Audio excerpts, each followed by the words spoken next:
I am Jennifer Santiago. I am 20 years old.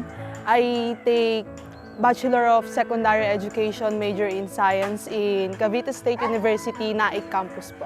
Kasalukuyan po akong nakatira ngayon sa Ternate, Cavite. Kasama ko po si Lolo at saka yung kapatid ko po. Wala na po akong parents. 10 years old po ako nung namatay po si Mama. Yung tatay ko po, based po sa aking birth certificate, unknown po siya.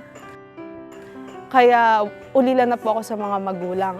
Yun po yung situation ng family ko ngayon. Kay lolo at lola po ako lumaki. Si lola po ay namatay noong... Nung namatay po siya, akala ko po hindi ko kakayanin na tumayo sa sarili kong paa. Nandito pa rin po ako ngayon. Kasi okay naman po kami ni lolo, pero hindi lang po ako nag-open sa kanya ng mga problema ko po sa buhay. Kasi po ayoko na po madagdag yung iniisip niya baka mas lalong makasira sa health niya po. Financially, na makapagtuloy ng college po. Kaya i-stop po ako for a year or two. Magkaroon po ako ng income na magagamit ko po pag ako po yung nag-aaral na sa kolehiyo po.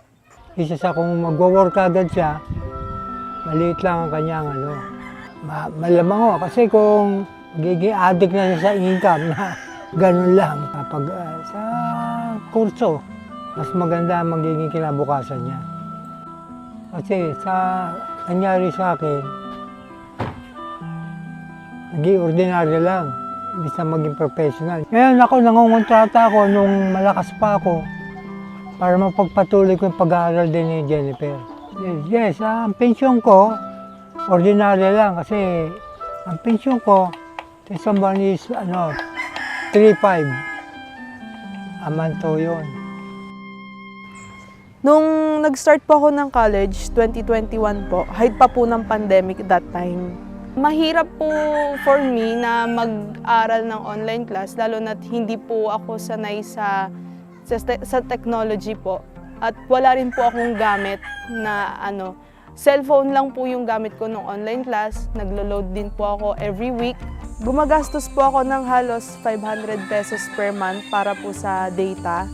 At mahal po siya para sa akin. Nahihiya po akong humingi ng pera sa lolo ko at sa tito ko po. Kaya po, ang ginagawa ko po, pumupunta po ako sa bahay po ng kaibigan ko, nakikiconnect po sa wifi nila sa tuwing wala po akong pambili ng data po. Ngayon pong third year na ako, pumapasok na po ako sa campus at in-person na po ang klase. Hindi ko akalain na ang isang babaeng katulad ko ay makakapasok sa college. Desperate na po ako na magkaroon ng scholarship. So nag-search po ako sa Facebook. Nag-search po ako ng scholarship programs, ganyan. Tapos habang nag-scroll po ako, nakita ko po yung post ng Ayala Foundation Inc. na about sa YouGo. Then sabi ko, oy, open pa pala yung application. And parang last week ng December, after Christmas po ata, naglabas po ng result. Nakapasa po ako at sobrang saya ko po nun kasi alam kong may tulong na ma-receive po ako. Hindi naman sa akin nakuha ko, bila po. Nakita ko may talent Dahil kung walang talent hindi kayo matutuklasan yan Kahit po hindi namin kailangang ibalik yung binigay sa amin na financial support, alam ko pong may responsibility ako na dapat gawin sa aking community, sa society, maging role model po ng kababaihan, at na ipagpatuloy yung kung anong tinatahak nila ngayon.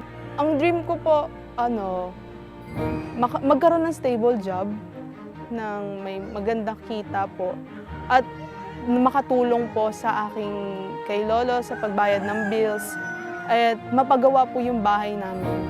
Gusto ko nga, pinipilit ko nga na makatapos siya, nasa kanya yan, sabihin kayo rin, nagsusuporta para sa kinabukasan din nila yan.